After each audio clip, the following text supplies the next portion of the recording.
Assalomu alaykum hammaga. Charchamayapsizlarmi? Mana Lacetti'ni xudo xolisi tayyorlash jarayoni tugab qoldi. Xudo xolisi polirovka jarayoniga keldik. Ozgina kalenkalarida bamperlarda kraskasi bor edi, mayda-chuyda. Ko'rsatib o'tamiz. Mana shu ikkita kalenkasi bilan oldi orqa bamperni teg qismini qo'yattiramiz. Turbinalar xudo xolisi mana sirazi kimdir qiziqayotgan bo'lsa shu mashinaga ko'ra olishi mumkin bo'ladi. Mashinani umuman oldindan hozirgi sirazi yechilgan holatini ko'rsatib qo'yaman. Stoykalari butun mashinani. Butun hech qayerga hech narsa qilmagan. Bu zanglagan joyi ularga kirmaydi.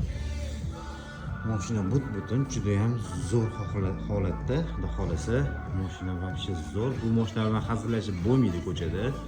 Bu mashinalar hamma nomerini 300 nimaga 300 deyotganlarni o'zi keyin bilasizlar. Keyin videoni oxirida men sizlarga tushuntiraman buni.